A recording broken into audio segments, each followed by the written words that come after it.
भाई अगर आप लोगों को पाकिस्तान वालों की लाइव बेइज्जती देखनी है तो रोज रोज बिग बैश लगाकर देख लिया करो मेरे दोस्त।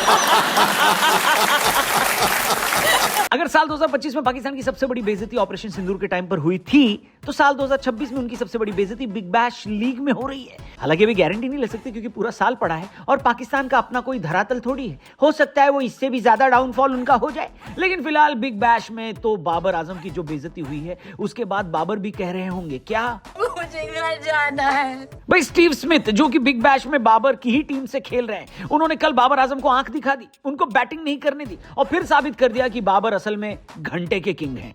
आप आज की वीडियो देखो, आपको बहुत मजा आने वाला है।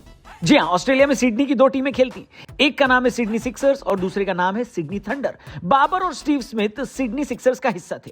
सिडनी सिक्सर्स पहले बॉलिंग कर रही थी। इस वक्त पर बाबर आजम और स्टीव स्मिथ लॉन्ग ऑन और लॉन्ग ऑफ पर खड़े थे। बल्लेबाज ने एक स्ट्रेट शॉट मारा जो कि बाबर आजम के ज्यादा करीब था, लेकिन फिर भी उस गेंद को पकड़ने के लिए स्टीव स्मिथ ने तेज दौड़ लगाई और गेंद के काफी करीब पहुंच गए। लेकिन फिर भी क्योंकि बाबर आजम करीब थे इसलिए स्टीव स्मिथ ने अपने आप को रोका और सोचा कि बाबर आजम गेंद को रोक लेंगे, लेकिन बाबर की तोंद उनसे पहले पहुंच रही थी। साफ दिख रहा था कि निहारी और नान ने उनकी स्पीड धीमी कर रखी है। बाबर डाइव मारकर बॉल रोक सकते थे लेकिन उन्होंने ऐसा नहीं किया और ये देखकर स्टीव स्मिथ गुस्सा हो गए। हालांकि उन्होंने ऐसा कुछ बोला नहीं, लेकिन जब बाबर ने डाइव नहीं मारी और गेंद चौके के लिए चली गई तो स्टीव स्मिथ ने पलटकर गेंदबाज को देखा, मानो कह रहे हो कि ये क्या बवासीर खिला लिए हो बे। इसके बाद अगली बार जब बॉल स्ट्रेट गई तो स्टीव स्मिथ ने खुद डाइव मारकर बॉल रोकी और जब बॉल छिटकी तो उन्होंने बाबर आजम पर भरोसा नहीं किया जो कि पास में थे, बल्कि खुद जाकर बॉल उठाकर वापस बॉलर की तरफ फेंकी। लेकिन अगर आपको लग रहा है कि यह दिन में होने वाली बाबर आजम की आखिरी बेइज्जती थी तो हेलो, रुको जरा, सब्र करो।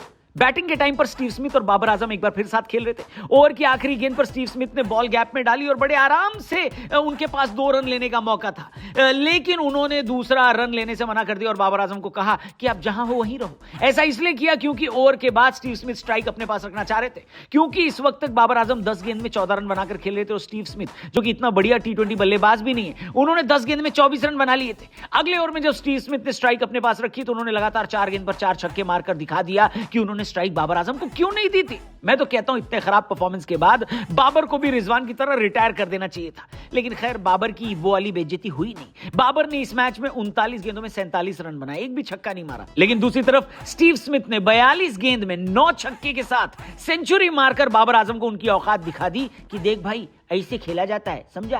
बात तो सही है। हालांकि बाबर की टीम जीत गई, लेकिन ये बताने की जरूरत तो नहीं थी कि उनकी वजह से नहीं जीती। हालांकि पाकिस्तान वाले भी बाबर और रिजवान की जिल्लत से परेशान हैं और गाना गा रहे हैं कि घर कब आओगे, कि घर कब आओगे, लिखो कब आओगे। लेकिन सच में पाकिस्तान वाले परेशान हैं कि हमारी बेइज्जती ऑस्ट्रेलिया में हो रही है और हमारे सबसे बड़े प्लेयर्स करवा रहे हैं। सोचो, अगली बार से पाकिस्तान वाले बाबर और मोहम्मद रिजवान को ऑस्ट्रेलिया जाने से पहले एयरपोर्ट भी पकड़ लेंगे ताकि वहां बेइज्जती ना हो, समझे? क्या बढ़िया था गुरु। आपको क्या लगता है, क्या ये ही पाकिस्तान की इस साल की मैक्सिमम बेइज्जती थी या फिर अभी बहुत कुछ देखना बाकी है? कमेंट करके बताना, डिस्क्रिप्शन में भी जाना, लिंक दिया उस पर क्लिक करके महाशिवरात्रि के महाअन्नदानम में जरूर डोनेट करना। हर बार की तरह इस बार भी आदि योगी की उस बड़ी प्रतिमा के सामने जो कि कोयंबटूर में है, महाशिवरात्रि का महापर्व मनाया जाएगा 15 फरवरी को। महादेव के लाखों भक्त उस रात सेलिब्रेट करने आएंगे और हम सब के पास मौका है कि हम सब मिलकर उनको महाअन्नदानम का प्रसाद खिलाएंगे।